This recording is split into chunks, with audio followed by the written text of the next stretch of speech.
Grabe ang lakas ni Tank Top Master. Lumipad na parang Superman, at binuhat ang tore para tulungan si Tatsumaki. Ito ang episode 116 Tagalog Recap. Sa video na ito, tinalakay natin ang episode 116 ng One Punch Man manga, sa Tagalog Recap. Makikita dito ang pagbabalik ni Genos, ang laban ni Tatsumaki at Psychos, ang tulong ni Drive Knight, at ang nakakabilib na lakas ni Tank Top Master sa rescue operation. Kung mahilig ka sa One Punch Man, Manga Recap Tagalog, S-Class Heroes, Anime Analysis, siguradong magugustuhan mo ang episode na ito. Huwag kalimutang mag-like, mag-comment, at mag-subscribe, para sa mas marami pang manga recaps. Kamusta mga kaibigan, welcome back sa ating channel.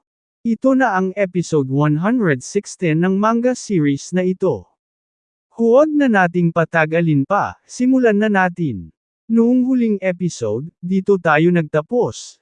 Dumating si Drive Knight at hinabol niya si Psychos. At ngayon, ito na ang pagpapatuloy ng mga pangyayari. Bigla na lang may bumagsak mula sa itaas. Si Genos nga iyon, ang Demon Cyborg. Ligtas siyang nakalapag, at ikinagulat ito ng mga S-Class Heroes. Sabi nila, Demon Cyborg, nandito ka pa pala. Sunod namang bumaba si Child Emperor, at sinabi ni Genos na ipapaliwanag niya ang lahat mamaya.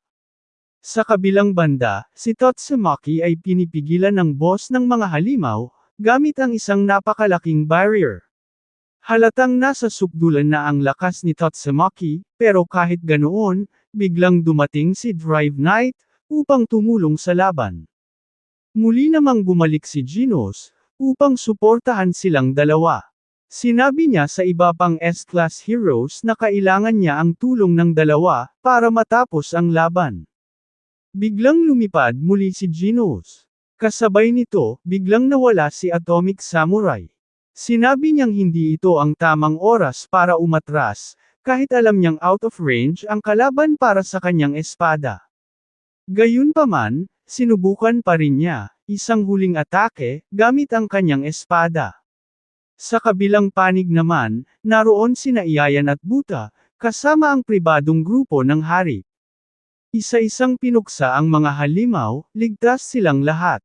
Doon, pinuri sila ni Child Emperor, sinabing napakatatag nila, at nagawa nilang protektahan ang lahat, gamit ang kanilang lakas at diskarte. Pagod na pagod si Iayan, pawis na pawis, pero determinado pa rin. Sinabi niya na balang araw, lalakbay siya ng malayo upang maging isang S-Class hero. Bigla siyang napunta sa harapan ni Atomic Samurai, na hindi pa siya napapansin.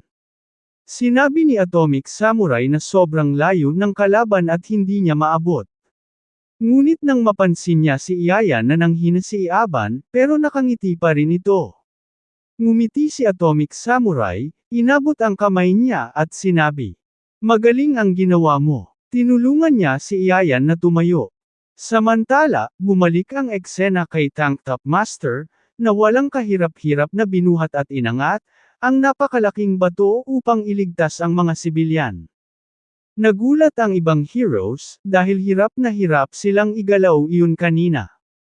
Ngumiti si Tank Top Master at sinabi, "Tank Top Magic." Dumating ang rescue helicopter, ngunit biglang.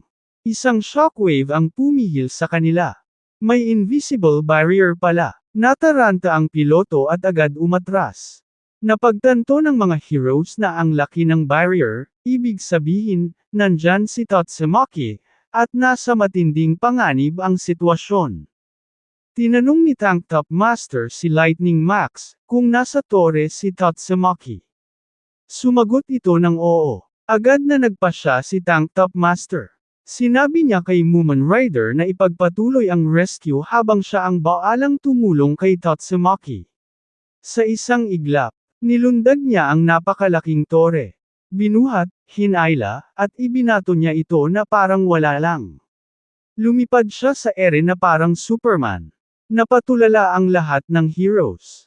Sabi ni Sneakman, ginawa niya ba talaga iyon, dahil lang sa suot niyang tank top? May isang hero pang nagsabi, baka magsuot na rin ako ng tank top.